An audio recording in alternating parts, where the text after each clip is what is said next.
from the deal? Your answer, please.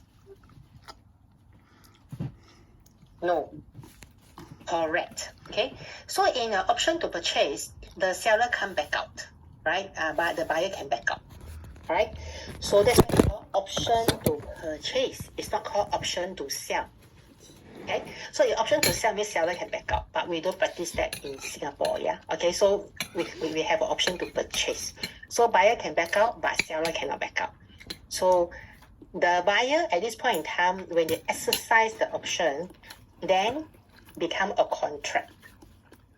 So initially, the first contract is actually just an option to purchase to the purchaser. And as far as the seller is concerned, it's not a done deal yet because it's still option to purchase. So until the buyer pay the 4%, then it's a done deal, right? Because at this point, when the buyer exercise the contract, exercise the option to purchase, your option to purchase, if you read the fine print, it says that it becomes a sale and purchase agreement. Okay, so at this point in time, the buyer cannot back out. Okay, so this 2 weeks is actually a wasted 2 weeks actually for the seller, because down there the seller all waiting very anxiously. Everybody, we all post a lot of resale, right? So the seller always ask us, the buyer will buy or not? Can I go and buy real estate now? That kind of thing. So the seller all waiting very anxiously during these 2 weeks, worried that the buyer did not exercise the option. Now my question to you is this, okay? Why do you need to always sell through option to purchase when actually you can sell through the sale and purchase agreement? That means you don't have this period of 2 weeks. So what happened is that it's a 5% down straight away. That's why option is like that, right? Because the buyer will want to buy already. So many of the time the buyer want to buy already. It's like, well, just 2 weeks for what? It's just wasting time, because I will pay a 4%, then 5% I will pay anyway. Then it's a S&P. So why do we need to give the buyer 2 weeks to consider if the buyer has already for sure want to buy the real estate? Right? That's why in auction it's very different, right? You go straight to SPA. That means the buyer has no option to back up. Okay, so in auction it's like that. Okay, so if you go to any where auction, right? Anywhere in the world, in fact, right? Not just in Singapore, in everywhere in the world. In the West, they call it, in New Zealand and Australia, they call it unconditional offer. Unconditional. In our lingo here, we call it exercise option. It's a sale and purchase agreement, right? It is a SPA. Okay? That means it's unconditional in the Australian and New Zealand context. Unconditional, that means no condition. I'm going to buy anyway, no matter how. I'm buying, right? So they call this kind of option to purchase in the West, Australia and New Zealand, they call it a conditional offer. It's conditional, it's not yet confirmed. After they pay the 4%, then they confirm, right? So then it becomes unconditional. But in Singapore lingo, we call it SPA, right?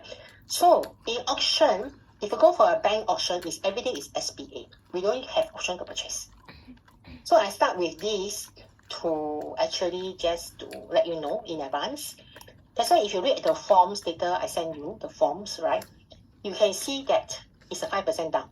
It's no more 1 plus 4. Okay? So the context in the Singapore context, right? There are many lawyers actually they are not that good with SPA also. They're not that good.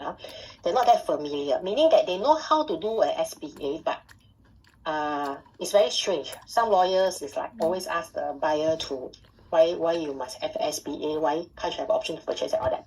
But they can't now. When they go to auction, they can't. Okay? So anyway, so now you can understand, right, why sellers in all the world wants auction. Because why? I'm getting 5% down payment straight. It's an unconditional offer.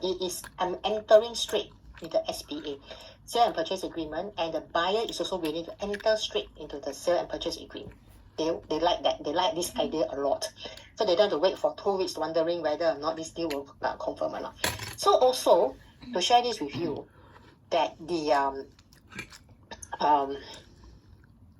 some people say, wow, the bank loan hasn't confirmed yet, then you want to go straight into SBA, very dangerous for the buyer, and Okay, that's why today's session is very important. So we share with you how we counter all this objection, about buyer not ready yet. So actually over the years, I also use SBA to close deal, right? Even in my own deals, I could use SBA to close deal. The reason why is because you can actually structure your deal just to close deal, right? To actually what the seller wants and what the buyer wants, right? So you don't have to follow the norm. The norm is everybody do things blindly, blind. Right? Everybody do as per option purchase, must follow option purchase. Actually, don't have to, Don't have to follow people do things blindly, Okay, because sometimes the seller are ready, the seller is ready, the buyer is also super ready, just super want to just close it and move on. And then why do you need to give them option to purchase? Okay, and some buyers also, in a way, sooner or later, within 2 weeks, they have to pay the 4-5% anyway. So they have to pay anyway. So why must wait 2 weeks if they really confirm? And by the way, I ask you back one question, is this. 1% is a lot of money also, right? We sell $3 million is also $30,000. So every buyer, even they give before 1%, they also want to check their bank loan and everything, right? Nobody want to lose even a 1%. It's money, it's big money. It's not like HDB. HDB is now an option to purchase. It's only $1,000. So in HDB side, it's very small money. It's $1,000. Then you hold the seller for 3 weeks. So it's a very different ball game altogether, right? Anyway, for those who are in this business for a long time, many years ago, HDB is also based on SMP, SBA. But they have abolished it and then changed to option to purchase, But anyway, that we cannot change totally. That's HDB's rules and regulation right now. But I'm just sharing with you, right? For in the private deals and resale private deals, and it could be a SBA straight away, especially buyers ready, buyer don't have ABSD, don't need a long option, don't need all these things.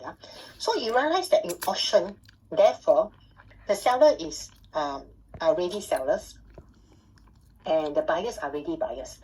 Right? The buyers have to use 5% down. They are ready buyers. They already sold their house.